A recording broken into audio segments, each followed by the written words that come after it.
ਸਤਿ ਸ਼੍ਰੀ ਅਕਾਲ। ਤੁਸੀਂ ਵੇਖ ਰਹੇ ਹੋ ਪੰਜਾਬ ਮੇਲ USA TV ਪੰਜਾਬ ਚਰਚਾ ਦੇ ਵਿੱਚ ਸਵਾਗਤ। ਮੈਂ ਹਾਂ ਸੰਜੀਵ ਯਸ਼ ਖੰਨਾ। ਵਾਈਟ ਹਾਊਸ ਵੱਲੋਂ ਇੱਕ ਸਟੇਟਮੈਂਟ ਜਾਰੀ ਹੋਈ ਹੈ ਕਿ ਅਫਗਾਨਿਸਤਾਨ ਦੇ ਨਾਗਰਿਕਾਂ ਵੱਲੋਂ, ਅਫਗਾਨਿਸਤਾਨ ਦੇ ਸ਼ਰਨਾਰਥੀਆਂ ਵੱਲੋਂ ਜੋ ਪਾਕਿਸਤਾਨ ਦੇ ਵਿੱਚ ਰਹਿ ਰਹੇ ਨੇ, ਕੋਈ ਖਤਰਾ ਨਹੀਂ ਹੈ ਪਾਕਿਸਤਾਨ ਨੂੰ, ਕੋਈ ਅੱਤਵਾਦੀ ਘਟਨਾ ਨਹੀਂ ਵਾਪਰ ਸਕਦੀ। ਕਿਉਂਕਿ ਕੁਝ ਦਿਨ ਪਹਿਲਾਂ ਪਾਕਿਸਤਾਨ ਦੇ ਪ੍ਰਸ਼ਾਸਨ ਵੱਲੋਂ ਇੱਕ ਸਟੇਟਮੈਂਟ ਜਾਰੀ ਕੀਤੀ ਗਈ ਸੀ ਕਿ ਇਹ ਅਫਗਾਨੀ ਲੋਕ, ਇਹ ਅਫਗਾਨੀ ਸ਼ਰਨਾਰਥੀ ਪਾਕਿਸਤਾਨ ਦੇ ਵਿੱਚ ਅੱਤਵਾਦੀ ਘਟਨਾਵਾਂ ਲਈ ਜ਼ਿੰਮੇਵਾਰ ਨੇ। ਵਾਈਟ ਹਾਊਸ ਨੇ ਕਿਹਾ ਕਿ ਅਜਿਹੀ ਕੋਈ ਸੂਚਨਾ, ਕੋਈ ਜਾਣਕਾਰੀ ਸਾਨੂੰ ਨਹੀਂ ਮਿਲੀ। ਕੋਈ ਵੀ ਅਣਸੁਖਾਵੀ ਘਟਨਾ ਵਾਪਰਦੀ ਹੈ ਤਾਂ ਉਸ ਰੂਪ ਦੇ ਵਿੱਚ ਹਮੇਸ਼ਾ ਖੜਾ ਹੈ ਅਮਰੀਕਾ ਪਾਕਿਸਤਾਨ ਦੇ ਨਾਲ, ਕਿਉਂਕਿ ਅਮਰੀਕਾ ਵਚਨਬੱਧ ਹੈ ਕਿ ਦੁਨੀਆ ਦੇ ਵਿੱਚ ਅੱਤਵਾਦ ਦਾ ਨਾਮੋ ਨਿਸ਼ਾਨ ਮਿਟਾ ਦਿੱਤਾ ਜਾਵੇ। ਜਿੱਥੇ ਕਿਤੇ ਵੀ ਅੱਤਵਾਦੀ ਸੂਚਨਾ ਮਿਲਦੀ ਹੈ, ਅਮਰੀਕਾ ਆਪਣੀਆਂ ਸੈਨਾਵਾਂ ਨੂੰ ਉੱਥੇ ਭੇਜਦਾ ਹੈ ਅੱਤਵਾਦ ਨੂੰ ਖਤਮ ਕਰਨ ਵਾਸਤੇ, ਕੰਟਰੋਲ ਕਰਨ ਵਾਸਤੇ। ਤੇ ਇਸ ਵਕਤ ਵੀ ਅਮਰੀਕਾ ਨਾਲ ਖੜਾ ਹੈ ਪਾਕਿਸਤਾਨ ਦੇ। ਇਸ ਕਰਕੇ ਘਬਰਾਉਣ ਦੀ ਕੋਈ ਲੋੜ ਨਹੀਂ ਹੈ, ਕਿਉਂਕਿ ਹਰ ਐਕਟੀਵਿਟੀ ਦੇ ਉੱਤੇ ਪੈਣੀ ਨਜ਼ਰ ਹੈ ਅਮਰੀਕਾ ਦੀ। ਕੋਈ ਅਣਸੁਖਾਵੀ ਘਟਨਾ ਨਹੀਂ ਵਾਪਰ ਸਕਦੀ। ਇਸ ਕਰਕੇ ਪਾਕਿਸਤਾਨ ਪ੍ਰਸ਼ਾਸਨ ਨੂੰ ਘਬਰਾਉਣ ਦੀ ਕੋਈ ਲੋੜ ਨਹੀਂ ਹੈ। ਇਹ ਵਿਸ਼ਵਾਸ ਦਿੱਤਾ ਹੈ ਵਾਈਟ ਹਾਊਸ ਨੇ ਪਾਕਿਸਤਾਨ ਦੇ ਪ੍ਰਸ਼ਾਸਨ ਨੂੰ। ਔਰ ਨਾਲ ਭਾਰਤ ਨਾਲ ਵੀ ਇਹ ਸਾਰੇ ਸਮਝੌਤੇ ਹੋਏ ਨੇ ਕਿ ਦੁਨੀਆ ਦੇ ਵਿੱਚੋਂ ਅਸੀਂ ਅੱਤਵਾਦ ਨੂੰ ਕਿਵੇਂ ਖਤਮ ਕਰਨਾ ਹੈ, ਬਲਕਿ ਪੂਰੀ ਦੁਨੀਆ ਇਸ ਗੱਲ ਦੇ ਉੱਤੇ ਜਾਗਰੂਕ ਹੈ ਕਿ ਕਿਸੇ ਨਾ ਕਿਸੇ ਤਰ੍ਹਾਂ ਇਸ ਅੱਤਵਾਦ ਨੂੰ ਖਤਮ ਕੀਤਾ ਜਾਵੇ। ਔਰ ਜੋ ਵੀ ਸ਼ਕਤੀਆਂ ਅੱਤਵਾਦ ਨੂੰ ਪ੍ਰਮੋਟ ਕਰਦੀਆਂ ਨੇ, ਉਹਨਾਂ ਨੂੰ ਫੰਡਿੰਗ ਕਰਦੀਆਂ ਨੇ, ਉਹਨਾਂ ਦਾ ਪਤਾ ਲਗਾ ਕੇ, ਉਸ ਨੈਟਵਰਕ ਦਾ ਪਤਾ ਲਗਾ ਕੇ ਉਸ ਨੂੰ ਖਤਮ ਕੀਤਾ ਜਾਵੇ। ਕਿਉਂਕਿ ਇਹ ਗਤੀਵਿਧੀਆਂ ਕਿਤੇ ਨਾ ਕਿਤੇ ਦੋ ਦੇਸ਼ਾਂ ਦੇ ਵਿੱਚ ਯੁੱਧ ਦਾ ਕਾਰਨ ਬਣਦੀਆਂ ਨੇ, ਇਹ ਗਤੀਵਿਧੀਆਂ ਵਾਰਸ ਦਾ ਕਾਰਨ ਬਣਦੀਆਂ ਨੇ। ਔਰ ਇਸ ਵਕਤ ਪੂਰੀ ਦੁਨੀਆ ਇਸ ਦੇ ਉੱਤੇ ਨਜ਼ਰ ਰੱਖ ਕੇ ਬੈਠੀ ਹੈ ਕਿ ਦੁਨੀਆ ਦੇ ਵਿੱਚ ਤੀਸਰੇ ਵਿਸ਼ਵ ਯੁੱਧ ਦੇ ਹਾਲਾਤ ਬਿਲਕੁਲ ਵੀ ਪੈਦਾ ਨਾ ਹੋਣ, ਕਿਉਂਕਿ ਬਹੁਤ ਹੀ ਸੈਂਸਿਟਿਵ ਅਸੀਂ ਯੁੱਗ ਦੇ ਵਿੱਚ ਜੀ ਰਹੇ ਹਾਂ, ਬਹੁਤ ਹੀ ਸੈਂਸਿਟਿਵ ਅਸੀਂ ਸਮੇਂ ਦੇ ਵਿੱਚ ਜੀ ਰਹੇ ਹਾਂ। ਅਮਰੀਕਾ ਵੱਲੋਂ ਤਾਂ ਅਨਾਊਂਸਮੈਂਟਸ ਵੀ ਹੋ ਚੁੱਕੀਆਂ ਨੇ ਕਿ ਅਸੀਂ ਆਪਣੇ ਸਾਰੇ ਰਸਾਇਣਿਕ ਹਥਿਆਰ ਖਤਮ ਕਰ ਦਿੱਤੇ ਨੇ, ਨਸ਼ਟ ਕਰ ਦਿੱਤੇ ਨੇ। 30 ਸਾਲ ਦੀ ਕੋਸ਼ਿਸ਼ ਦੇ ਵਿੱਚ ਇਹ ਆਖਰੀ ਜ਼ਖੀਰਾ ਵੀ ਅਸੀਂ ਖਤਮ ਕਰ ਦਿੱਤਾ ਹੈ। ਇਸੇ ਤਰ੍ਹਾਂ ਪੂਰੀ ਦੁਨੀਆ ਦੇ ਦੇਸ਼ ਵੀ ਇਸ ਮੁਹਿੰਮ ਦੇ ਵਿੱਚ ਅੱਗੇ ਵਧਣ ਤੇ ਆਪਣੇ ਸਾਰੇ ਰਸਾਇਣਿਕ ਹਥਿਆਰ ਖਤਮ ਕਰ ਦੇਣ, ਕਿਉਂਕਿ ਇਹ ਹਥਿਆਰ ਮਾਨਵਤਾ ਲਈ ਖਤਰਾ ਨੇ, ਸਾਡੇ ਸਰਵਾਈਵਲ ਲਈ, ਸਾਡੀ ਹੋਂਦ ਲਈ ਖਤਰਾ ਨੇ। ਕਿਉਂਕਿ ਇਹ ਹਥਿਆਰ ਚੱਲ ਜਾਂਦੇ ਨੇ ਤਾਂ ਸਾਰੀ ਮਾਨਵ ਸਭਿਅਤਾ ਨਸ਼ਟ ਹੋ ਸਕਦੀ ਹੈ। ਇਸ ਕਰਕੇ ਰਸਾਇਣਿਕ ਹਥਿਆਰ, ਅੱਤਵਾਦ ਔਰ ਇਹ ਸਾਰੀਆਂ ਲੜਾਈਆਂ ਇਹ ਸਟਾਪ ਹੋਣੀਆਂ ਚਾਹੀਦੀਆਂ ਨੇ। ਔਰ ਇੱਦਾਂ ਦੀ ਦੁਨੀਆ ਦੀ ਕਲਪਨਾ ਕਰੋ ਜਿੱਥੇ ਕੋਈ ਹਥਿਆਰ ਨਹੀਂ ਹੈ, ਜਿੱਥੇ ਕੋਈ ਯੁੱਧ ਨਹੀਂ ਹੈ, ਜਿੱਥੇ ਪੂਰੀ ਤਰ੍ਹਾਂ ਸ਼ਾਂਤੀ ਹੈ, ਵਿਸ਼ਵ ਸ਼ਾਂਤੀ ਹੈ ਤੇ ਪੂਰਾ ਵਿਸ਼ਵ ਭਾਈਚਾਰਾ ਸ਼ਾਂਤੀ ਦੇ ਨਾਲ ਤਰੱਕੀ ਕਰਦੇ ਹੋਏ ਅੱਗੇ ਵਧ ਰਿਹਾ ਹੈ। ਹੁਣ ਗੱਲ ਕਰਦੇ ਹਾਂ ਪੰਜਾਬ ਦੇ ਮੁੱਦਿਆਂ ਦੀ, ਭਾਰਤ ਦੇ ਮੁੱਦਿਆਂ ਦੀ। ਮੇਰੇ ਨਾਲ ਸਟੂਡੀਓਜ਼ ਦੇ ਵਿੱਚ ਮੌਜੂਦ ਨੇ ਪੋਲੀਟੀਕਲ ਐਨਾਲਿਸਟ ਮਨਜੀਤ ਸਿੰਘ ਜੀ। ਮਨਜੀਤ ਜੀ, ਵੈਲਕਮ ਟੂ ਪੰਜਾਬ ਚਰਚਾ। ਬਹੁਤ ਬਹੁਤ ਧੰਨਵਾਦ ਜੀ।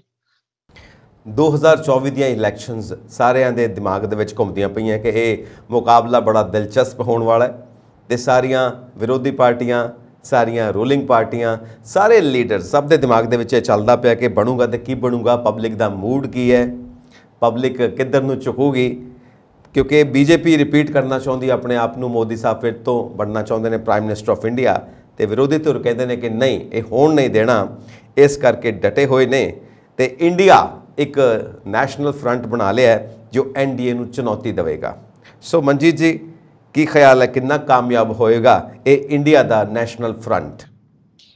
ਇਹ ਤੋਂ ਪਹਿਲਾਂ ਕਿ ਆਪਾਂ ਫਰੰਟ ਤੇ ਗੱਲ ਕਰੀਏ, ਮੈਂ ਨਿੱਕੀ ਜੀ ਹਾਲਾਤਾਂ ਦਾ ਜਾਇਜ਼ਾ ਤੁਹਾਨੂੰ ਦੇਣਾ ਚਾਹੁੰਦਾ, ਤੁਹਾਡੇ ਨਾਲ ਗੱਲ ਕਰਨੀ ਚਾਹੁੰਦਾ। ਜ਼ਰੂਰ। ਉਹ ਸੰਜੀਵ ਜੀ, ਸਾਰੇ ਜਹਾਨ ਨਾਲ ਵੈਰ ਪਾ ਲਿਆ ਸਾਡੇ ਜਿਹੜਾ ਵੱਡਾ ਲੀਡਰ ਸੀਗਾ ਦੁਨੀਆ ਦੇ ਵਿੱਚ, ਸਭ ਤੋਂ ਪ੍ਰਮਾਣਿਤ ਲੀਡਰ ਪ੍ਰਧਾਨ ਮੰਤਰੀ ਨਰਿੰਦਰ ਮੋਦੀ ਜੀ। ਇਹਨਾਂ ਨੇ ਸਾਰਾ ਜਹਾਨ ਆਪਣੇ ਇਸ ਵੇਲੇ ਵਿਰੋਧ ਵਿੱਚ ਖੜਾ ਕਰ ਲਿਆ। ਹੁਣ ਮੈਂ ਦੱਸਦਾ ਕਿਹੜਾ ਕਿਹੜਾ। ਵਿਦੇਸ਼ਾਂ 'ਚ, ਇੱਥੇ ਆਪਣੇ ਦੇਸ਼ ਦੇ ਅੰਦਰ ਘੱਟ ਗਿਣਤੀਆਂ ਦੇ ਵਿਰੋਧ ਵਿੱਚ ਇੰਨਾ ਬੋਲ ਕੇ, ਇੰਨਾ ਤੰਗ ਕਰ ਕਰਕੇ ਜਿਹੜਾ ਮੁਸਲਿਮ ਵਰਲਡ ਹੈਗਾ, ਗਲਫ ਜਾਂ ਹੋਰ ਅਰਬ ਵਰਲਡ ਆ, ਉਹ ਸਾਰਾ ਗਹਿਰੀ ਨਿਗਾਹ ਦੇ ਨਾਲ, ਇਹਨਾਂ ਦੇ ਮਤਲਬ ਗੁੱਸੇ ਨਾਲ ਅੰਦਰੋਂ ਦੇਖਦੇ ਆ ਕਿ ਯਾਰ ਇਹ ਕਰਦੇ ਕੀ ਆ ਉੱਥੇ, ਇਹਨਾਂ ਨਾਲ ਕਿਉਂ ਇਸ ਤਰੀਕੇ ਨਾਲ ਦੁਰਵਿਹਾਰ ਹੁੰਦਾ। ਉਹ ਬਰਾਕ ਓਬਾਮਾ ਨੇ ਵੀ ਹਾਈਲਾਈਟ ਕੀਤਾ, ਉਹ ਸਦੀਕੀ ਨੇ, ਵਾਲ ਸਟਰੀਟ ਜਰਨਲ ਵਾਲੀ ਨੇ ਵੀ ਉੱਥੇ ਜਦੋਂ ਇਹ ਅਮਰੀਕਾ 'ਚ ਵਾਈਟ ਹਾਊਸ ਦੇ ਵਿੱਚ ਪ੍ਰੈਸ ਕਾਨਫਰੰਸ ਕਰ ਰਹੇ ਸੀ ਪ੍ਰਧਾਨ ਮੰਤਰੀ, ਉਹਨਾਂ ਨੇ ਸਾਹਮਣੇ ਸਵਾਲ ਕਰਕੇ ਲਾ ਪਾ ਤੇ ਇੱਕ ਕਿਸਮ ਦੀ ਕਰੇ ਹੀ ਦਿੱਤੀ। ਦੂਸਰਾ ਤੁਸੀਂ ਦੇਖੋ ਕਿ ਜਦੋਂ ਫਰਾਂਸ ਗਏ ਆ ਉੱਥੇ ਲੇਮੌਂਡ ਵਰਗੇ ਪੇਪਰ ਵੱਡੇ ਆ, ਉਹਨਾਂ ਨੇ ਪੋਪਿਡ ਲਿਖਿਆ ਇਹਨਾਂ ਦੇ ਵਿਰੁੱਧ ਵੀ ਤੁਸੀਂ ਉੱਥੇ ਹਿਊਮਨ ਰਾਈਟਸ ਦਾ ਘਾਣ ਕਰ ਰਹੇ ਆ। ਮਣੀਪੁਰ ਦੇ ਵਿੱਚ ਕੀ ਹੋਇਆ, ਯੂਰਪੀਅਨ ਪਾਰਲੀਮੈਂਟ ਨੇ ਮਣੀਪੁਰ ਨੂੰ ਡਿਸਕਸ ਕੀਤਾ, ਕਦੇ ਸੋਚ ਸਕਦੇ ਆ ਤੁਸੀਂ? ਇਹਨਾਂ ਨੇ ਬਥੇਰਾ ਜ਼ੋਰ ਲਾਇਆ ਸਾਡਾ ਘਰੇਲੂ ਮਾਮਲਾ, ਉਹਨਾਂ ਨੇ ਕਿਹਾ ਨਥਿੰਗ ਡੂਇੰਗ। ਤੁਸੀਂ ਉੱਥੇ ਕ੍ਰਿਸਚੀਅਨ ਘੱਟ ਗਿਣਤੀਆਂ ਨੂੰ ਜਿਹੜੇ ਆਦੀਵਾਸੀ ਹੈਗੇ ਆ, ਉਹ ਜੋ ਹਾਲਾਤ ਕਰੇ ਅੱਜ ਦੀ ਵੀਡੀਓ ਤੇ ਕਿ ਉੱਥੇ ਔਰਤਾਂ ਨੂੰ ਨੰਗੇ ਗਲੀਆਂ ਦੇ ਵਿੱਚ ਪਰੇਡ ਕਰਾਇਆ ਗਿਆ, ਰੇਪ ਕੀਤਾ ਗਿਆ, ਇੱਥੇ ਤੱਕ ਹੋਇਆ। ਇਹ 4 ਮਈ ਦੀ ਵੀਡੀਓ ਹੁਣ ਸਾਹਮਣੇ ਆਈ ਹੈ, ਕੁਝ ਜਰਨਲਿਸਟਾਂ ਨੇ ਉਹ ਇੰਟਰਵਿਊ ਨਾ ਔਰਤਾਂ ਦੀ 40 ਸਾਲ ਦੀ ਉਮਰ ਤੇ ਭੇਜੀ ਹੈ। ਇਹ ਕੁਝ ਉੱਥੇ ਹੋਇਆ ਆ। ਤਾਂ ਇਹ ਸਾਰੀ ਜਹਾਨ ਜਿਹੜਾ ਆ ਉਹ ਬੜੇ ਇੱਕ ਦਿਲਚਸਪ ਢੰਗ ਨਾਲ ਜਿਹੜਾ ਤੁਸੀਂ ਕਿਹਾ ਚੋਣਾਂ ਨੂੰ ਦੇਖ ਰਹੇ ਆ, ਤੇ ਉਹ ਆਪਣੀ ਚੋਣਾਂ ਤੋਂ ਪਹਿਲਾਂ ਰਾਏ ਵੀ ਖੁੱਲ ਕੇ ਦੇ ਰਹੇ ਆ ਵੀ ਜੋ ਮੋਦੀ ਜੀ ਕਰ ਰਹੇ ਆ ਇਹ ਠੀਕ ਨਹੀਂ ਹੋ ਰਿਹਾ। ਦੇਸ਼ ਨੂੰ ਇਕੱਠਾ ਰੱਖਣ ਲਈ ਖਤਰੇ ਵਾਲੀ ਰਾਜਨੀਤੀ ਖੇਡੀ ਜਾ ਰਹੀ ਹੈ, ਜਾਣੀ ਇੰਝ ਕਹਿ ਲਓ ਕਿ ਦੇਸ਼ ਦੇ ਵਿੱਚ ਅੱਗ ਨਾਲ ਖੇਡਿਆ ਜਾ ਰਿਹਾ, ਸ਼ਾਂਤੀ ਨਹੀਂ ਹੋ ਪਾ ਰਹੀ। ਇਹ ਤੇ ਹੋ ਗਿਆ। BBC ਤੇ ਜਿਹੜੀ ਉਹ ਸਾਰੀ ਉਹਨਾਂ ਨੇ ਡਾਕੂਮੈਂਟਰੀ ਸੀ, ਉਹ ਜਿਹੜਾ ਪੰਗਾ ਇਹਨਾਂ ਨੇ ਲਿਆ IT ਰੇਡ ਕਰਕੇ, ਉਹ ਵੀ ਇੱਕ ਵੱਡਾ ਚੈਨਲ ਹੈਗਾ, ਵੱਡਾ ਮੀਡੀਆ ਦਾ ਅਦਾਰਾ ਹੈਗਾ, ਬਹੁਤ ਪੁਰਾਣਾ ਹੈਗਾ। ਉਹਨਾਂ ਨੇ ਵੀ ਆਪਣੀ ਜਿਹੜੀ ਭੂਮਿਕਾ ਉਹ ਡਟ ਕੇ ਨਿਭਾ ਰਹੇ ਆ। ਜਦੋਂ ਇਹੋ ਜਿਹਾ ਜਹਾਨ ਸਾਰਾ ਵਿਰੋਧ ਵਿੱਚ ਹੋਵੇ ਤੇ ਘੱਟੋ ਘੱਟ ਤੁਸੀਂ ਆਪਣਾ ਹੀ ਘਰ ਇਕੱਠਾ ਰੱਖੋ। ਇੱਥੇ ਕੀ ਕੀਤਾ ਇਹਨਾਂ ਨੇ, ਜਿਹੜਾ ਇੱਥੋਂ ਮਿਲਿਆ ਚੱਕ ਲਿਆ, ਲਿਆਓ ਅੰਦਰ, ਲਿਆਓ ਅੰਦਰ, ਲਿਆਓ ਅੰਦਰ, ਪਰ ਮੜ ਜਾ ਗੰਗਾ ਚ ਨਵਾ ਕੇ ਲਿਆਓ, ਉੱਥੇ ਸਾਰੇ ਪਾਪ ਵੀ ਧੋਤੇ ਜਾਣਗੇ ਤੇ ਨਾਲੇ ਜਿੰਨਾ ਕਰਪਸ਼ਨ ਦਾ ਪੈਸਾ ਉਹ ਬਲੈਕ ਮਨੀ ਜਿਹੜਾ ਵਾਈਟ ਹੋ ਜਾਊਗਾ। ਇਹ ਮਸ਼ੀਨ ਲਾਈ ਆ ਪੈਸਾ ਵਾਈਟ ਕਰਨ ਦੀ ਇਹਨਾਂ ਨੇ, ਤੇ ਇਸ ਕਰਕੇ ਇਹ ਦੁੱਧ ਧੋਤੇ ਹੋ ਗਏ, ਬਾਕੀ ਸਾਰੇ ਚੋਰ ਹੋ ਗਏ। ਉੱਥੇ ED ਭੇਜੋ, ਪੱਛਮੀ ਬੰਗਾਲ ਭੇਜੋ, ਹੋਰ ਸਾਰੀ ਜਗ੍ਹਾ ਜਾਣੀ ਤਾਮਿਲਨਾਡੂ ਤੋਂ ਲੈ ਕੇ ਪੰਜਾਬ ਜਾਂ ਇੱਧਰ ਉੱਧਰ ਸਾਰੀ ਜਗ੍ਹਾ ED ਨੂੰ ਭੇਜ ਦਿਓ, ਤੇ ਉਹਦਾ ਜਿਹੜਾ ਡਾਇਰੈਕਟਰ ਹੈਗਾ ਉਹਨੂੰ ਨਜਾਇਜ਼ ਤੌਰ ਤੇ ਤੀਜੀ ਵਾਰੀ ਐਕਸਟੈਂਸ਼ਨ ਇਸੇ ਕਰਕੇ ਦੇਤੀ, ਜਦ ਕਿ ਫਿਰ ਸੁਪਰੀਮ ਕੋਰਟ ਨੇ ਉਹ ਵੀ ਦੇਖੋ ਇਹਨਾਂ ਨੂੰ ਠੋਕਣਿਆਂ ਤੇ ਲੱਗੀ ਹੋਈ ਆ। ਉਹ ਕਹਿੰਦੇ ਖਬਰਦਾਰ ਤੁਸੀਂ ਹੁਣ ਇਹਨੂੰ ਨਵੰਬਰ ਚ ਨਹੀਂ 31 ਜੁਲਾਈ ਚ ਇਹਨੂੰ ਕਰੋ। ਗੈਰ ਸੰਵਿਧਾਨਕ ਤੌਰ ਤੇ ਤੁਸੀਂ ਬਾਰ-ਬਾਰ ਉਹਨੂੰ ED ਦੇ ਡਾਇਰੈਕਟਰ ਨੂੰ ਐਕਸਟੈਂਸ਼ਨ ਦੇ ਰਹੇ ਆ। ਇੰਨਾ ਜਹਾਨ ਜਦੋਂ ਵਿਰੋਧ ਵਿੱਚ ਹੋ ਜੇ, ਮੈਂ ਆਪਣੇ ਘਰ ਦੀ ਗੱਲ ਇਹਦਿਆਂ ਤੇ ਮੈਂ ਕਲੀਅਰ ਕਰਦਿਆਂ ਕੀ ਕਹਿਣਾ ਚਾਹੁੰਦਾ ਸੀ ਕਿ ਇਹਨਾਂ ਨੇ ਆਪਣਾ ਘਰ ਵੀ ਨਹੀਂ ਸਾਂਭਿਆ। ਪੰਜਾਬ 'ਚ ਦੇਖ ਲਓ, ਆਪਾਂ ਦੂਰ ਕੀ ਜਾਣਾ, ਤੁਸੀਂ ਜਾ ਕੇ ਮਹਾਰਾਸ਼ਟਰ 'ਚ ਵੀ ਗੱਲ ਕਰ ਰਹੇ ਹੋ ਜਾ ਕੇ, ਜਦੋਂ ਉਹਨਾਂ ਦਾ ਆਪਣਾ ਦਵਿੰਦਰ ਫੜਨਵੀਸ ਹੈਗਾ ਆ, ਉਹਨੂੰ ਤੁਸੀਂ ਦੂਜਿਆਂ ਦੇ ਥੱਲੇ ਲਾ ਕੇ ਤੇ ਬਾਹਰੋਂ ਲਿਆ ਕੇ ਚੀਫ ਮਿਨਿਸਟਰ ਬਣਾ ਦਿੰਦੇ ਆ।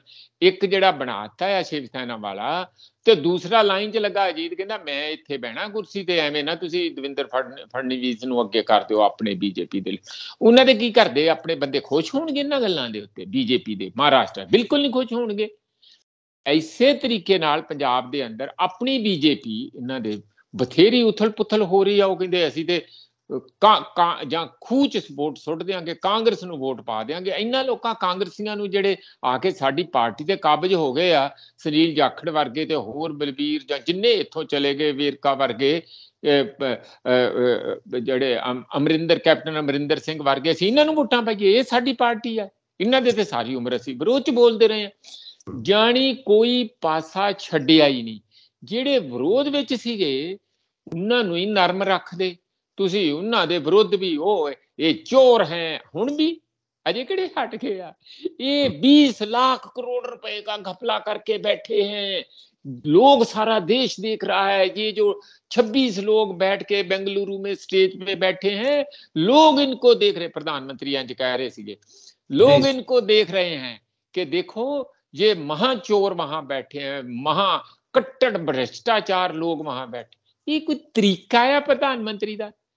ਇਹ ਚਵੰਨੀ ਛਾਪ ਤਰੀਕੇ ਹੈਗੇ ਆ, ਜਿਵੇਂ ਇਹ ਤੇ ਕੋਈ ਗਲੀਆਂ ਮਹੱਲਿਆਂ 'ਚ ਇੰਜ ਨਹੀਂ ਕੋਈ ਇਹੋ ਜਿਹੀ ਭਾਸ਼ਾ ਵਰਤਦਾ। ਵਿਰੋਧੀ ਪਾਰਟੀਆਂ ਦੇ ਵੀ ਤੁਸੀਂ ਪ੍ਰਧਾਨ ਮੰਤਰੀ ਆ, ਕਿਉਂ ਨਹੀਂ ਲੋਕ ਸਮਝਦੇ? ਇਹੋ ਗੱਲ ਸਮਝਾਉਂਦਿਆਂ ਮੇਰਾ ਗਲਾ ਜਿਹੜਾ ਦੁਖਣ ਲੱਗ ਜਾਂਦਾ ਭਗਵੰਤ ਮਾਨ ਨੂੰ, ਕਿ ਤੁਸੀਂ ਵਿਰੋਧੀ ਪਾਰਟੀਆਂ ਦੇ ਵੀ ਲੀਡਰ ਹੈਗੇ ਆ, ਕਿਉਂ ਤੁਸੀਂ ਡੰਡੇ ਚੱਕੀ ਜਾਂਦੇ ਆ ਉਹਨਾਂ ਦੇ ਵਿਰੁੱਧ? ਇਹਨਾਂ ਲੋਕਾਂ ਨੂੰ ਸਮਝ ਨਹੀਂ ਆਉਂਦੀ ਕਿ ਤੁਸੀਂ ਦੇਸ਼ ਦੀ ਸੱਤਾ ਨੂੰ ਚਲਾ ਰਹੇ ਆ, ਤੇ ਜਿਹਦੇ ਵਿੱਚ ਹਰ ਬੰਦੇ, ਹਰ ਪ੍ਰਾਣੀ, ਹਰ ਇਨਸਾਨ ਦੇ ਤੁਸੀਂ ਪ੍ਰਧਾਨ ਮੰਤਰੀ ਹੈਗੇ ਆ। ਨਾ ਕਿ ਤੁਸੀਂ ਆਪ ਦੀਆਂ ਤੇ 24 ਘੰਟੇ ਪਾਰਟੀ ਦੀ ਕੰਪੇਨ ਤੇ ਪਾਰਟੀਜ਼ਨ ਕੰਪੇਨ ਕਰਦੇ ਰਹਿੰਦੇ ਆ।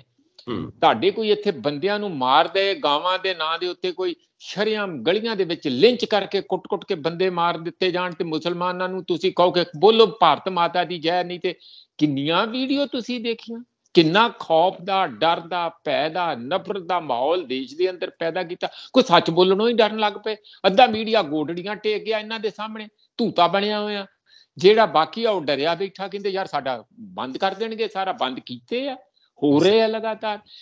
ਇਹ ਜਦੋਂ ਦੇਸ਼ ਦੇ ਅੰਦਰ ਸਾਰਾ ਮਾਹੌਲ ਪੈਦਾ ਹੋਇਆ ਤੇ ਜੋ ਇੰਡੀਆ ਬਣਿਆ, Indian national developmental inclusive alliance, ਮੈਂ ਫਿਰ ਇੱਕ ਵਾਰੀ ਕਹਿ ਦਾਂ, ਇਹ ਬਹੁਤ ਔਖਾ ਆ ਨਾਂ ਯਾਦ ਰੱਖਣਾ, Indian national developmental inclusive alliance India.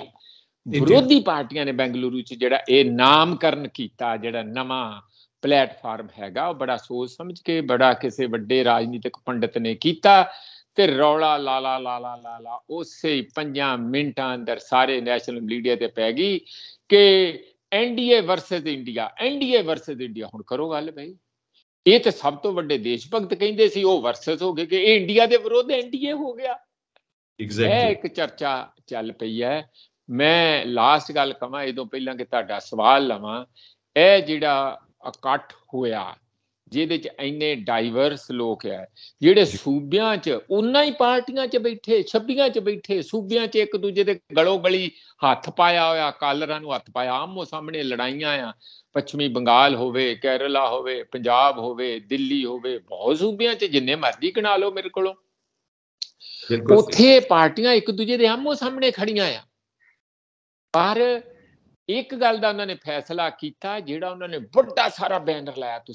ਤੁਸੀਂ ਸੋਚਿਆ, ਦੇਖਿਆ ਨਾ ਉਹ? ਮੈਂ ਤੇ ਗਾਰਡੀਅਨ ਜਿਹੜੀ ਹੈ ਨਾ ਉੱਥੇ ਦੀ ਅਖਬਾਰ, ਬੜੀ ਪਾਪੂਲਰ ਅਖਬਾਰ ਆ ਇਹਦੀ, ਇੰਗਲੈਂਡ ਦੀ, ਯੂਕੇ ਦੀ, ਉਹਦੇ 'ਚ ਉਹਨਾਂ ਨੇ ਉਹ ਫੋਟੋ ਉਹੀ ਹੀ ਲਾਈ ਆ ਉਹਨਾਂ ਨੇ।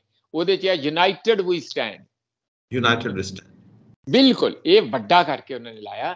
ਇਹ ਗੱਲ ਉਹਨਾਂ ਨੂੰ ਸਮਝ ਪੈ ਗਈ ਕਿ ਜਾਂ ਤੇ ਕੱਲੇ ਛਿੱਤਰ ਖਾਈ ਚਲੋ, ਮਰੋ, ਈਡੀ ਦੇ ਧੱਕੇ ਖਾਓ ਤੇ ਆਪਣੀਆਂ ਕੁਰਕੀਆਂ ਜ਼ਬਤ ਕਰਾਓ, ਸਾਰਾ ਕੁਝ ਜੇ ਕਰੋ ਉਹ ਕਰੋ, ਜਾਂ ਤੇ ਇਹ ਕੁਝ ਹੋਊਗਾ, ਜੇਲਾਂ ਦੇਖੋ।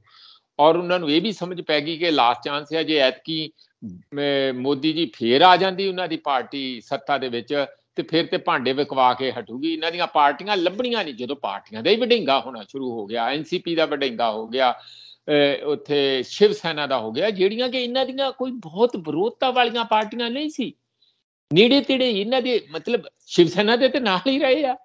ਐਗਜ਼ੈਕਟਲੀ।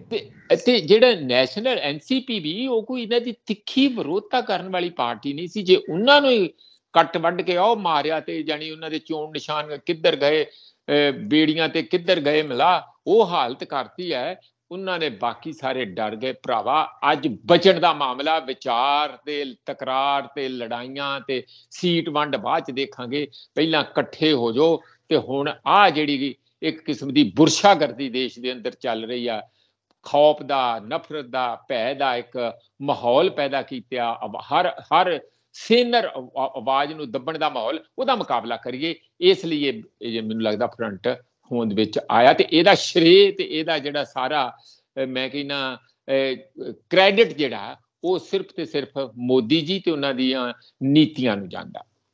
ਤੁਸੀਂ ਨੈਸ਼ਨਲ ਮੀਡੀਆ ਜੋ ਇਮੇਜ ਦਿੰਦਾ ਹੈ ਉਸ ਦੀ ਗੱਲ ਕੀਤੀ, ਇੰਟਰਨੈਸ਼ਨਲ ਮੀਡੀਆ ਜੋ ਇਮੇਜ ਦਿੰਦਾ ਉਹਦੀ ਵੀ ਗੱਲ ਕੀਤੀ। ਦੋਨਾਂ ਦੇ ਵਿੱਚ ਕਾਫੀ ਕੰਟਰਾਡਿਕਸ਼ਨ ਨੇ, ਇੱਕ ਦੂਜੇ ਦੇ ਵਰਸਿਸ ਨੇ ਉਹ ਵੀ, ਜਿਵੇਂ ਐਨਡੀਏ ਵਰਸਸ ਇੰਡੀਆ ਹੋ ਗਿਆ।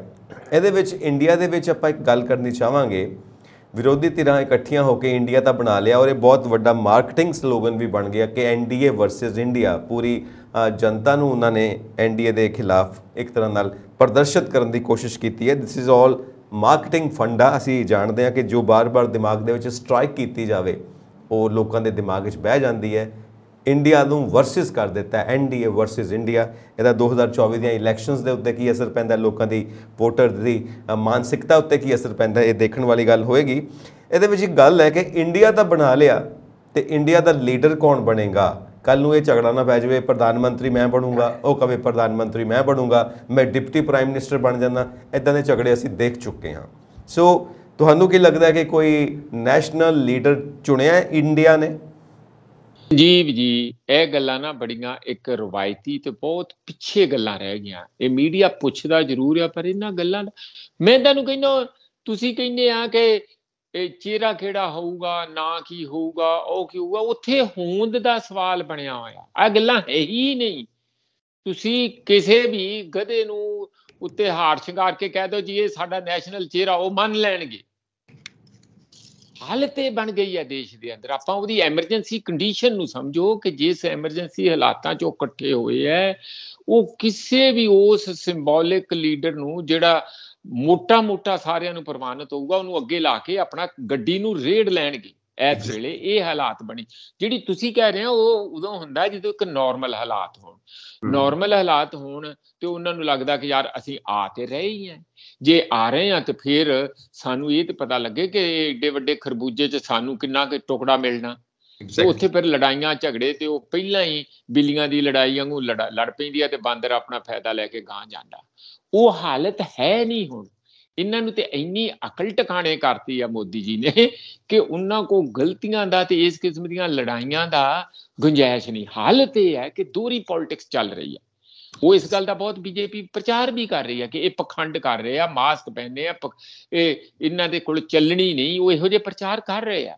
ਹਾਲਾਤ ਇਹ ਹੈ ਕਿ ਦੋਹਰਾ ਇਸ ਕਿਸਮ ਦਾ ਹੋ ਰਿਹਾ ਆ ਸੰਜੀਵ ਜੀ ਕਿ ਕੇਂਦਰ ਦੇ ਵਿੱਚ ਉਹ ਕਹਿੰਦੇ ਕਿ ਅਸੀਂ ਸੀਟ ਵੰਡ ਇਸ ਢੰਗ ਨਾਲ ਕਰਾਂਗੇ ਕਿ ਸਾਡੀਆਂ ਵੋਟਾਂ ਵੰਡੀਆਂ ਨਾ ਜਾਣ ਤੇ 1 to 1 ਮੁਕਾਬਲਾ ਸਿੱਧਾ ਹੋਵੇ ਮਹਾਭਾਰਤ ਵਾਂਗ। ਜਿੱਥੋਂ ਸਾਹਮਣੇ ਉਹ ਤੂ ਕਰਕੇ ਆਵਾਜ਼ ਆਉਂਦੀ ਹੈ ਤੇ ਇੱਕ ਪਾਸੇ ਪਾਂਡਵ ਤੇ ਕੌਰਵ ਲੱਗਦੇ ਡਟਦੇ ਆ ਤੇ ਫਿਰ ਘੋੜੇ ਤੇ ਛਵੀਆਂ ਤੇ ਸਾਰਾ ਕੁਝ ਚੱਲਦੀ, ਲੜਾਈ ਚੱਲਦੀ। ਇਹ ਇਹਨਾਂ ਨੇ ਇੱਕ ਤੇ ਗੱਲੇ ਹੀ ਸਾਫ਼ ਕਰਤੀ ਨਾ ਕਿ ਇਹ ਲੜਾਈ ਦੋ ਧੜਿਆਂ ਦੇ ਵਿਚਾਲੇ, ਤੀਜਾ ਕੋਈ ਨਹੀਂ ਹੈਗਾ।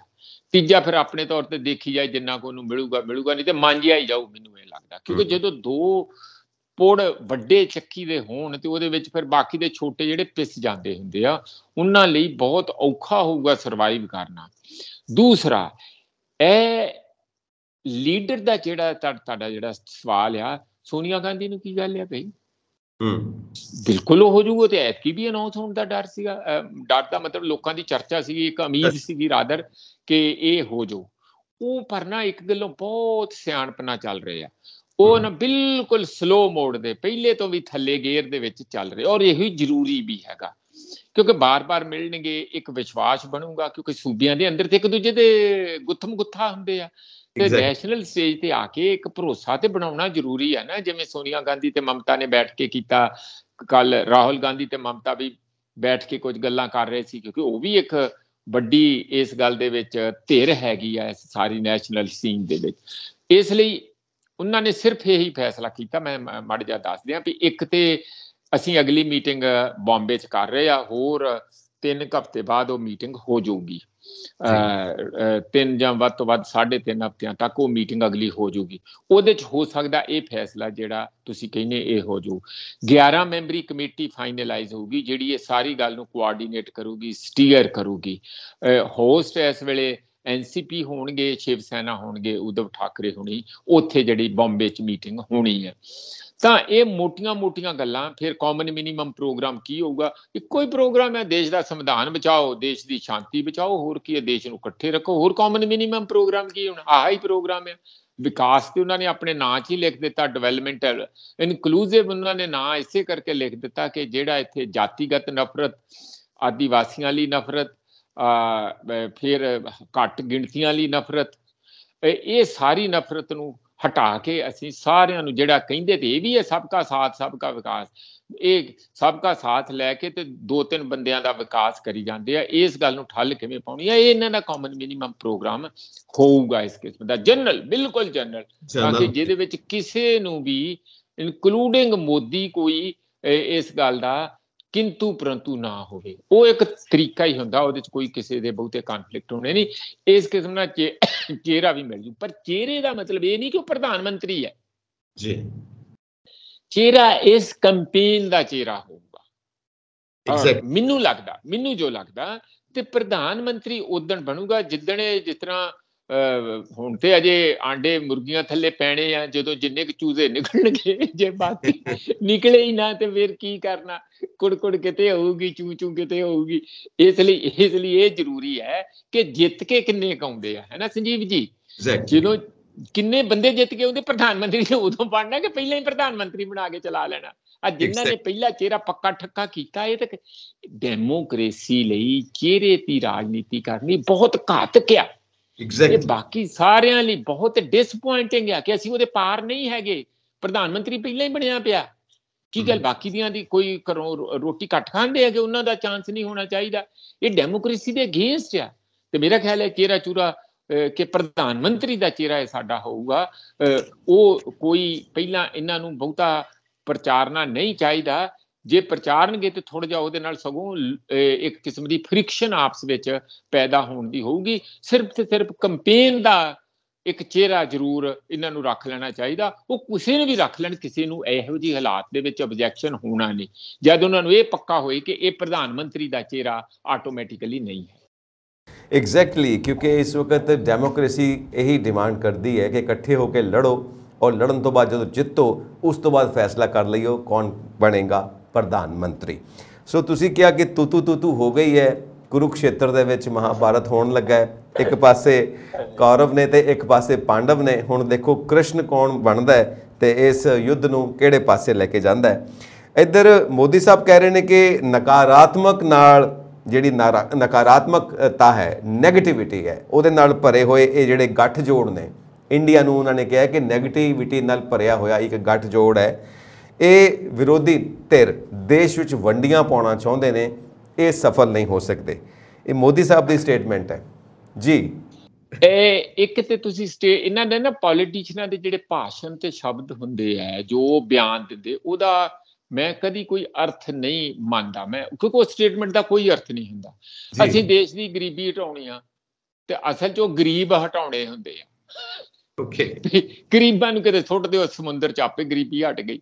ਇਹਨਾਂ ਦੇ ਜਿਹੜੇ ਸ਼ਬਦ ਹੁੰਦੇ, ਮੈਂ ਉਹਦੇ ਪਿੱਛੇ ਬਹੁਤਾ ਨਹੀਂ ਜਾਂਦਾ। ਇੱਕ ਚੀਜ਼ ਦੇ ਪਿੱਛੇ ਤੁਸੀਂ ਜ਼ਰੂਰ ਐਨਾਲਿਸਿਸ ਕਰੋ। ਮੈਂ ਉਹਨਾਂ ਦੀ ਪੋਰਟ ਬਲੇਅਰ ਵਾਲੀ ਸਪੀਚ ਵੀ ਦੇਖੀ, ਤੇ ਜਿਹੜੀ ਉਹਨਾਂ ਨੇ ਇਮੀਡੀਏਟਲੀ ਐਨਡੀਏ ਦੀ ਮੀਟਿੰਗ ਕੀਤੀ। ਤੁਸੀਂ ਕਦੀ ਐਨਡੀਏ ਦੀ ਮੀਟਿੰਗ ਹੁੰਦੀ ਸੁਣੀ ਹੈ 9 ਸਾਲਾਂ 'ਚ? ਨਹੀਂ, ਬਹੁਤ ਘੱਟ। ਮੈਂ ਤੇ ਕਦੀ ਨਹੀਂ ਸੁਣੀ, ਕਿਉਂਕਿ ਉਹਨਾਂ ਨੇ ਮੂੜੀ ਇੰਨੀ ਦੇ ਦਿੱਤੀ, ਇੰਨਾ ਪੇਚ ਕੱਸ ਦਿੱਤਾ ਆ ਜਿਹੜੇ ਵਿਰੋਧੀ ਧਿਰ ਆ, ਕਿ ਇਹਨਾਂ ਨੂੰ ਇੱਕਦਮ ਹੱਡਲ ਹੋਣਾ ਪਿਆ। ਇੱਕਦਮ ਅਸ਼ੋਕਾ ਹੋਟਲ ਦੇ ਵਿੱਚ ਛੇਤੀ ਆ ਜਾਓ ਪਈ, ਓਏ ਤੇ ਚੜ੍ਹਦੇ ਆਉਂਦੇ ਆ ਜਿਸ ਤਰ੍ਹਾਂ ਸਾਡੇ ਪੰਜਾਬ ਦੇ ਵਿੱਚ ਹੜ੍ਹ ਚੜ੍ਹਦੇ ਆਉਂਦੇ ਆ, ਹਨਾ, ਜਮਨਾ ਚੜ੍ਹਦੀ ਆਉਂਦੀ ਆ, ਇਸ ਤਰ੍ਹਾਂ ਚੜ੍ਹਦੇ ਆਉਂਦੇ ਆ। ਆ ਜਾਓ, ਇਕੱਠੇ ਹੋ ਜਾਓ। ਇਕੱਠੇ ਹੋ ਕੇ ਉੱਥੇ ਵੀ ਪ੍ਰਧਾਨ ਮੰਤਰੀ ਨੇ, ਮੈਨੂੰ ਨਹੀਂ ਲੱਗਦਾ ਮੀਡੀਆ ਨੂੰ ਐਡਰੈਸ ਕੀਤਾ, ਆਪਣਾ ਹੀ ਭਾਸ਼ਣ ਦੇ ਕੇ ਚਲੇ ਗਏ। ਮੀਡੀਆ ਤੋਂ ਡਰ ਹੈ ਨਾ, ਮੈਂ ਤੇ ਇਹੋ ਹੀ ਸੁਣਿਆ, ਮੈਨੂੰ ਬਾਕੀ ਪਤਾ ਨਹੀਂ ਹੈ। ਉਹਨਾਂ ਨੇ ਉੱਥੇ ਉਹੀ ਗੱਲਾਂ ਜਿਹੜੀਆਂ ਸਵੇਰੇ ਪੋਰਟ ਬਲੇਅਰ 'ਚ ਗਿਆ, ਇਹ ਠੱਗ ਆ, ਇਹ ਤੇ ਸੰਵਿਧਾਨ ਦੇ ਉੱਤੇ ਕੰਟਰੋਲ ਕਰਨਾ ਚਾਹੁੰਦੇ ਆ, ਇਹ ਦੇਸ਼ ਨੂੰ ਕਮਜ਼ੋਰ ਕਰਨਾ ਚਾਹੁੰਦੇ ਆ, ਅਸੀਂ ਤੇ ਦੇਸ਼ ਭਗਤ ਆ, ਅਸੀਂ ਤੇ ਸਾਰੇ ਦੇਸ਼ ਨੂੰ ਨਾਲ ਲੈ ਕੇ ਚੱਲ ਰਹੇ ਹਾਂ, ਅਸੀਂ ਤੇ ਗਰੀਬਾਂ ਲਈ ਇੰਨਾ ਕੁਝ ਕਰਤਾ, ਇਹ ਸਾਨੂੰ ਸਟੇਬਲ ਗੌਰਮੈਂਟ ਸੀ, ਇਹਨਾਂ ਦੀ ਗੌਰਮੈਂਟ ਸਟੇਬਲ ਨਹੀਂ ਹੋਊਗੀ, ਇਹ ਕਰਨਗੇ ਕੀ? ਜਾਣੀ ਰਾਜ ਕਰਨਾ ਤੇ ਮੋਦੀ ਜੀ ਨੂੰ ਆਉਂਦਾ, ਬਾਕੀ ਤੇ ਕਿਸੇ ਨੂੰ ਰਾਜ ਕਰਨਾ ਆਉਂਦਾ ਹੀ ਨਹੀਂ ਹੈ। ਇਸ ਲਈ ਉਹ ਇਸ ਕਿਸਮ ਦੇ ਉਹਨਾਂ ਦੇ ਉੱਤੇ ਜਿਹੜੇ ਪੁਰਾਣੇ ਤੇ ਪਰਿਵਾਰਵਾਦ ਆ, ਪਰਿਵਾਰ ਦੇ ਬੰਦੇ ਇੱਕੋ ਦੇ ਬੈਠੇ ਆ, ਉਹ ਉਹਨਾਂ ਨੂੰ ਕਰ ਰਿਹਾ। ਫਿਰ ਕੱਲੇ ਨੂੰ ਗਾਲਾਂ, ਕਿਸੇ ਦਾ ਇਹਨੂੰ ਕੇਜਰੀਵਾਲ ਨੂੰ ਗਾਲਾਂ। ਮਤਲਬ ਜਦੋਂ ਬੰਦਾ ਗਾਲੀ ਗਲੋਚ ਤੇ ਪ੍ਰਧਾਨ ਮੰਤਰੀ ਦੇ ਪੱਧਰ ਤੇ ਉੱਤਰ ਆਏ ਕਿ ਦੇਖੋ ਜੀ ਉਹਨਾਂ ਦੇ मिनिस्टर अंदर बैठे हैं, वो भी वहां बैठ गए जाके, जिनका पूरा परिवार पर केस चल रहे हैं, वो भी उसमें जाके शामिल हो गए।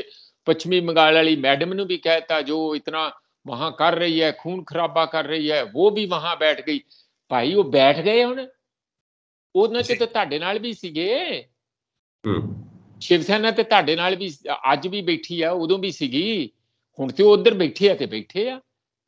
ਟੀਐਮਸੀ ਕਿਸੇ ਵੇਲੇ, ਮੈਨੂੰ ਤੇ ਯਾਦ ਨਹੀਂ, ਮੈਂ ਸੁਣ ਰਿਹਾ ਸੀਗਾ ਕਿ ਉਹ ਵੀ ਇਹਨਾਂ ਦੇ ਐਨਡੀਏ ਦੇ ਨਾਲ ਸੀ ਕਿਸੇ ਵੇਲੇ। ਤੇ ਇਸ ਕਿਸਮ ਦੀਆਂ ਜਿਹੜੀਆਂ ਪਾਰਟੀਆਂ ਕਈ ਜਿਹੜੀਆਂ ਇਹਨਾਂ ਦੇ ਨਾਲ ਸੀਗੀਆਂ ਤੇ ਅੱਜ ਵਿਰੋਧ 'ਚ ਬੈਠੀਆਂ, ਤੇ ਕੁਛ ਤੇ ਉਹਨਾਂ ਨੇ ਵੀ ਦੇਖਿਆ ਹੋਊ ਨਾ ਵੀ ਇੱਥੇ ਡਿਕਟੇਟਰਸ਼ਿਪ ਚੱਲ ਰਹੀ ਆ, ਮੋਦੀ ਦਾ ਸਾਰਾ ਰਾਜ ਆ, ਮੋਦੀ ਨੂੰ ਹੀ ਸੁਣਦੇ ਆ, ਮੋਦੀ ਤੋਂ ਡਰਦੇ ਆ। ਉਹ ਜਿਵੇਂ ਯੈਸ ਦਿਨ ਕਹੇ ਤੇ ਦਿਨ ਤੇ ਰਾਤ ਕਹੇ ਤੇ ਰਾਤ। ਇਸ ਲਈ ਇਹ ਗਏ ਆ ਠਠੰਬਰ, ਜਿਹਨੂੰ ਅੰਗਰੇਜ਼ੀ 'ਚ ਇੱਕ ਸ਼ਬਦ ਕਹਿੰਦੇ ਰੈਟਲਡ। ਮੈਂ ਪ੍ਰਧਾਨ ਮੰਤਰੀ ਨੂੰ ਪਿਛਲੇ 9 ਸਾਲਾਂ ਦੇ ਵਿੱਚ ਇੰਨਾ ਘਬਰਾਇਆ ਹੋਇਆ, ਇੰਨਾ ਡਰਿਆ ਹੋਇਆ, ਤੇ ਇੰਨੇ ਨੀਵੇਂ ਪੱਧਰ ਤੇ ਆ ਕੇ ਅਟੈਕ ਕਰਨਾ, ਹਿਟਿੰਗ ਹੈ ਨਾ ਜਿਹੜੀ ਕਰਨੀ ਵਿਰੋਧੀਆਂ ਤੇ ਮੈਂ ਕਦੀ ਨਹੀਂ ਦੇਖੀ ਸੰਜੀਵ ਜੀ। ਇੱਥੋਂ ਤੇ ਇਹ ਸਾਫ਼ ਇੱਕ ਗੱਲ ਲੱਗਦਾ ਹੈ ਕਿ ਅਸਮਾਨ ਜਮੀ ਪਤਾਲ ਸਾਰਾ ਉਹਨਾਂ ਨੂੰ ਐਂ ਲੱਗਦਾ ਕਿ ਮੇਰੇ ਤੇ ਭਾਰੀ ਪੈ ਰਿਹਾ, ਮੈਂ ਹੁਣ ਬਚਾਂ ਤੇ ਕਿਵੇਂ ਬਚਾਂ, ਤੇ ਆਪਣਿਆਂ ਨੇ ਬਚਾਉਣਾ ਹੁੰਦਾ ਤੇ ਛੱਡਿਆ ਇਹਨਾਂ ਨੇ ਆਪਣਿਆਂ ਨੂੰ ਵੀ ਨਹੀਂ। ਇਸੇ ਕਰਕੇ ਮੈਂ ਸ਼ੁਰੂ 'ਚ ਹੀ ਉਹ ਪ੍ਰੀਫੇਸ ਲਾ ਦਿੱਤਾ ਸੀਗਾ ਕਿ ਉਹ ਡਰ ਦਾ ਕਾਰਨ ਕੀ ਹੈ। ਇਹ ਜੇ ਇਸੇ ਤਰ੍ਹਾਂ ਚੱਲਦਾ ਰਿਹਾ ਤੇ ਬਾਕੀ ਤੁਸੀਂ ਦੇਖ ਲਿਓ, ਆ ਹੁਣ ਸੈਸ਼ਨ ਸ਼ੁਰੂ ਹੋ ਗਿਆ ਪਾਰਲੀਮੈਂਟ ਦਾ ਜੀ, ਪਿਛਲਾ ਤੇ ਸਾਰਾ ਵਾਸ਼ ਹੋ ਗਿਆ ਸੀ। ਇੱਥੇ ਪਤਾ ਲੱਗ ਜੂ ਹੋਰ ਕੀ ਕੁਝ ਗੁੱਲ ਖਿਲਦੇ ਆ, ਕਿੰਨਾ ਕੀ ਪ੍ਰਧਾਨ ਮੰਤਰੀ ਆ ਕੇ ਕੀ ਉਹ ਵੈਦਰ ਹੀ ਲੀਡਸ ਫਰਮ ਦਾ ਫਰੰਟ ਕੇ ਉੱਥੇ ਕਿਤੇ ਛੁਪੇ ਰਹਿੰਦੇ ਆ, ਸਾਰਾ ਪਤਾ ਲੱਗ ਜੂਗਾ। ਇਹ ਇੱਕ ਆਪਣੇ ਆਪ 'ਚ ਇੱਕ ਪ੍ਰੀਲਿਮਿਨਰੀ ਐਕਸਰਸਾਈਜ਼ ਇਹ ਦੋ ਧੜਿਆਂ 'ਚ ਸਾਰੇ ਇਕੱਠੇ ਹੋਣ ਤੋਂ ਬਾਅਦ ਹੋ ਜਾਊਗੀ। ਪਾਰਲੀਮੈਂਟ ਅੰਦਰ ਕਾਫੀ ਕੁਝ ਉੱਥੇ ਵੀ ਪਤਾ ਲੱਗੂਗਾ। ਸੋ ਸਰਵਾਈਵਲ ਦੀ ਗੱਲ ਹੈ, ਇਸ ਕਰਕੇ ਇੰਡੀਆ ਇੱਕ ਨੈਸ਼ਨਲ ਫਰੰਟ ਬਣਾਇਆ ਗਿਆ ਹੈ ਔਰ ਉਹ ਐਨਡੀਏ ਨੂੰ ਚੁਣੌਤੀ ਦੇਣ ਵਾਲਾ ਹੈ। ਮੋਦੀ ਸਾਹਿਬ ਆਪਣੀ ਰਾਏ ਦੇ ਰਹੇ ਨੇ, ਇੰਡੀਆ ਦੀ ਆਪਣੀ ਰਾਏ ਹੈ। ਹੁਣ ਇਹ ਕਿੰਨਾ ਕਾਮਯਾਬ ਹੋਏਗਾ ਇਹ ਆਉਣ ਵਾਲਾ ਸਮਾਂ ਦੱਸੇਗਾ। ਫਿਲਹਾਲ ਆਪਾਂ ਸਰਵਾਈਵਲ ਦੀ ਗੱਲ ਕਰੀਏ। ਰਾਹੁਲ ਗਾਂਧੀ 21 ਜੁਲਾਈ ਨੂੰ ਸੁਣਵਾਈ ਹੈ ਸੁਪਰੀਮ ਕੋਰਟ ਦੇ ਵਿੱਚ, ਕਿਉਂਕਿ ਸੂਰਤ ਦੀ ਹਾਈ ਕੋਰਟ ਨੇ ਵੀ ਉਹਨਾਂ ਨੂੰ ਸਜ਼ਾ ਵੱਲੋਂ ਕੋਈ ਰਾਹਤ ਨਹੀਂ ਦਿੱਤੀ, ਲੋਅਰ ਕੋਰਟਸ ਨੇ ਤਾਂ ਦਿੱਤੀ ਹੋਈ ਨਹੀਂ ਸੀ, ਸੇਮ ਫੈਸਲਾ ਮੇਨਟੇਨ ਕੀਤਾ ਗਿਆ ਹੈ। ਹੁਣ ਸੁਪਰੀਮ ਕੋਰਟ ਦੇ ਵਿੱਚ 21 ਜੁਲਾਈ ਨੂੰ ਉਹਨਾਂ ਦੀ ਪੇਸ਼ੀ ਹੈ। ਕਿੱਦਾਂ ਸੁਣਵਾਈ ਹੁੰਦੀ ਹੈ, ਕੀ ਨਤੀਜੇ ਨਿਕਲਦੇ ਨੇ ਤਾਂ ਸਮਾਂ ਦੱਸੇਗਾ। ਪਰ ਇਸ ਵਕਤ ਜੋ ਉਹਨਾਂ ਦੇ ਉੱਤੇ ਇਹ ਬੈਨ ਹੈ ਕਿ ਉਹ ਇਲੈਕਸ਼ਨਸ ਵੀ ਨਹੀਂ ਲੜ ਸਕਦੇ ਤੇ ਪਾਰਲੀਮੈਂਟ ਦੇ ਵਿੱਚ ਮੈਂਬਰ ਵੀ ਨਹੀਂ ਰਹੇ, ਉਹ ਵੀ ਆਪਣੇ ਸਰਵਾਈਵਲ ਵਾਸਤੇ ਕੋਸ਼ਿਸ਼ ਕਰ ਰਹੇ ਨੇ। ਜੀ ਮਨਜੀਤ ਜੀ।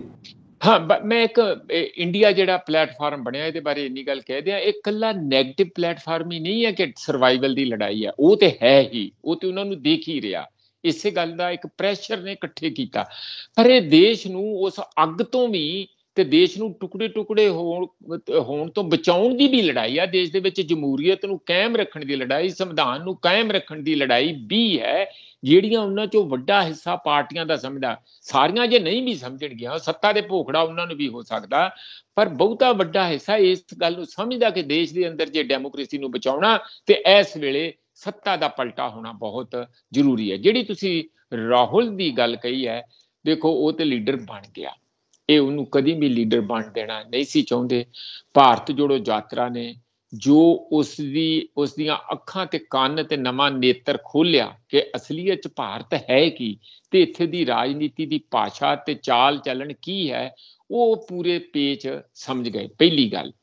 ਦੂਸਰੀ, ਜਿੰਨਾ ਹੀ ਉਹਨੂੰ ਕੁੱਟਣਗੇ, ਜਿੰਨਾ ਉਹਨੂੰ ਜੇਲ੍ਹ 'ਚ ਦੇਣਗੇ, ਜਿਵੇਂ ਗਾਂਧੀ ਨੂੰ ਬਾਰ-ਬਾਰ ਜੇਲ੍ਹ 'ਚ ਦਿੰਦੇ ਸੀ, ਪ੍ਰਕਾਸ਼ ਸਿੰਘ ਬਾਦਲ ਨੇ ਕਹਿੰਦੇ 15-16 ਸਾਲ ਜੇਲ੍ਹ ਕੱਟੀ ਹੈ, ਇਹ ਜਿੰਨੇ ਵੀ ਇਹਨੂੰ ਜੇਲ੍ਹ 'ਚ ਦੇਣਗੇ ਜਾਂ ਇੱਧਰ ਉੱਧਰ ਕਰਨਗੇ ਜਾਂ ਉਹਨੂੰ ਈਵਨ ਐਮਪੀ ਵੀ ਨਾ ਖੜਾ ਹੋਣ ਦੇਣਗੇ, ਓਨਾ ਹੀ ਉਹਦਾ ਸਟੇਚਰ ਵੱਡਾ ਹੋਊਗਾ। ਉਹ ਇਸ ਗੱਲ ਨੂੰ ਸਮਝਦਾ ਹੈ, ਉਹ ਇਹਨਾਂ ਗੱਲਾਂ ਤੋਂ ਉੱਪਰ ਉੱਠ ਕੇ ਆਪਣੀ ਰਾਜਨੀਤਿਕ ਪਿਓਤੜੇਬਾਜ਼ੀ ਲੈ ਰਹੇ ਆ ਰਾਹੁਲ ਗਾਂਧੀ। ਔਰ ਮੈਨੂੰ ਇੰਝ ਲੱਗਦਾ ਕਿ ਦੇਖੋ ਵੱਧ ਤੋਂ ਵੱਧ ਕੀ ਹੋਊਗਾ, ਸੁਪਰੀਮ ਕੋਰਟ ਵੀ ਕਹਿ ਦੂਗੀ ਕਿ ਬਹਾਲ ਰੱਖੂਗੀ ਕਿ ਹਾਂ ਇਹਨੂੰ ਤੇ 2 ਸਾਲ ਜੇਲ੍ਹ 'ਚ ਜਾਣਾ ਚਾਹੀਦਾ, ਵੱਧ ਤੋਂ ਵੱਧ ਚਲੇ ਜਾਊਗਾ, ਹੈ ਨਾ। ਤੇ ਜੇਲ੍ਹ 'ਚ ਜਾ ਕੇ ਕੀ ਉਹ ਲੀਡਰ ਛੋਟਾ ਹੋ ਜਾਊਗਾ? ਸਾਰੇ ਦੇਸ਼ ਦੀ ਸਿੰਪਥੀ ਉਹਦੇ ਨਾਲ ਹੋ ਜੂਗੀ ਕਿ ਇਹ ਬਹੁਤ ਡਿਸਪ੍ਰਪੋਰਸ਼ਨੇਟ ਸਜ਼ਾ ਆ। ਬਾਈ ਦਾ ਵੇ ਮੈਂ ਤੁਹਾਨੂੰ ਦੱਸ ਦਿਆਂ, ਸੁਪਰੀਮ ਕੋਰਟ 'ਚ ਜਿਸ ਤਰੀਕੇ ਦਾ ਚੰਦਰਚੂੜ ਦਾ ਬੋਲਬਾਲਾ ਪ੍ਰਭਾਵ ਉੱਥੇ ਸਾਰਾ ਕੁਝ ਹੈ, ਇਹ ਸਵਾਲ ਹੀ ਨਹੀਂ ਪੈਦਾ ਹੁੰਦਾ। ਜੋ ਮੇਰੀ ਆਪਣੀ ਸਮਝ ਹੈਗੀ ਹੈ ਉੱਥੇ ਦੇ ਜਿਸ ਤਰੀਕੇ ਦੀ ਜੁਡੀਸ਼ਰੀ ਇਸ ਵੇਲੇ ਫੰਕਸ਼ਨ ਕਰ ਰਹੀ ਹੈ, ਕਿ ਇਹ ਸਵਾਲ ਹੀ ਨਹੀਂ ਪੈਦਾ ਕਿ ਇੰਨਾ ਧੱਕਾ ਹੋਊਗਾ। ਦੇਖੋ ਤੁਸੀਂ ਤੁਰੰਤ ਵਿਦਨ 24 ਆਵਰਸ ਉਹਦੀ ਐਮਪੀਸ਼ਿਪ ਨੂੰ ਕੈਂਸਲ ਕਰਤਾ, ਜਿਉਂ ਹੀ ਥੱਲੇ ਲੋਅਰ ਕੋਰਟ 'ਚ ਆਰਡਰ ਹੋਇਆ। ਇਹ ਕਦੀ ਨਹੀਂ ਹੁੰਦਾ। ਫਿਰ ਉਹਦਾ ਸਮਾਨ ਚੁੱਕ ਕੇ ਘਰ ਦਾ ਤੁਸੀਂ ਸੜਕ ਤੇ ਰੱਖਤਾ ਕਿ ਘਰ ਖਾਲੀ ਕਰਾ ਲਓ, ਉਹਨੇ ਘਰ ਖਾਲੀ ਕਰਤਾ, ਕੋਈ ਚੂੰ ਚੜਕ ਨਹੀਂ ਹੋਇਆ, ਕੋਈ ਕਿਸੇ ਕਿਸਮ ਦਾ ਮਜ਼ਾਰਾ ਇਹਨਾਂ ਗੱਲਾਂ ਤੇ ਨਹੀਂ ਹੋਇਆ। ਇਸ ਕਰਕੇ ਇਸ ਲਈ ਜਿਹੜਾ ਹੁਣ ਚੱਲ ਰਿਹਾ ਨਾ ਕਿ ਜਿੰਨਾ ਹੀ ਉਹਦੇ ਨਾਲ ਧੱਕਾ ਹੋਊਗਾ ਲੋਕਾਂ ਦੀ ਸਿੰਪਥੀ ਉਹਦੇ ਨਾਲ ਹੋਊਗੀ, ਪਰ ਸੁਪਰੀਮ ਕੋਰਟ ਮੈਨੂੰ ਲੱਗਦਾ ਉਹਨੂੰ ਰਾਹਤ ਦਊਗੀ। ਤੇ ਜੇ ਰਾਹਤ ਦੇ ਦਿੰਦੀ ਹੈ ਸੰਜੀਵ ਜੀ, ਫਿਰ ਇਹ ਸਮਝੋ ਕਿ ਜੋ ਗੁਜਰਾਤ ਦੇ ਵਿੱਚ ਉਹਦੇ ਨਾਲ ਕੀਤਾ ਗਿਆ, ਇਹਦਾ ਵੀ ਨੁਕਸਾਨ ਮੋਦੀ ਤੇ ਉਹਨਾਂ ਦੀ ਟੀਮ ਅਮਿਤ ਸ਼ਾਹ ਨੂੰ ਹੀ ਹੋਊਗਾ ਕਿ ਗੁਜਰਾਤੀਆਂ ਨੇ ਇਹਦੇ ਨਾਲ ਇਨਸਾਫ ਨਹੀਂ ਕੀਤਾ, ਇੱਕ ਪਾਸੜਾ ਫੈਸਲਾ ਸੁਣਾ ਕੇ ਇਹਨੂੰ ਜੇਲ੍ਹ 'ਚ ਧੱਕਣ ਦੀ ਕੋਸ਼ਿਸ਼ ਕੀਤੀ। ਜੀ ਇੱਕ ਕਹਾਵਤ ਹੈ ਕਿ ਜੇ ਫੁੱਲ ਨੂੰ ਤੁਸੀਂ ਲੁਕਾਓ ਤੇ ਉਹਦੀ ਖੁਸ਼ਬੂ ਨਹੀਂ ਲੁਕਾ ਸਕਦੇ, ਤੇ ਜੇ ਫੁੱਲ ਨੂੰ ਤੁਸੀਂ ਮਸਲੋ ਤਾਂ ਉਹਦੀ ਫੁੱਲ ਦੀ ਜਿਹੜੀ ਖੁਸ਼ਬੂ ਹੈ ਉਹ ਸਿਰ ਚੜ੍ਹ ਕੇ ਬੋਲਣ ਲੱਗ ਪੈਂਦੀ ਹੈ, ਯਾਨੀ ਖੁਸ਼ਬੂ ਨਹੀਂ ਛੁਪਾਈ ਜਾ ਸਕਦੀ।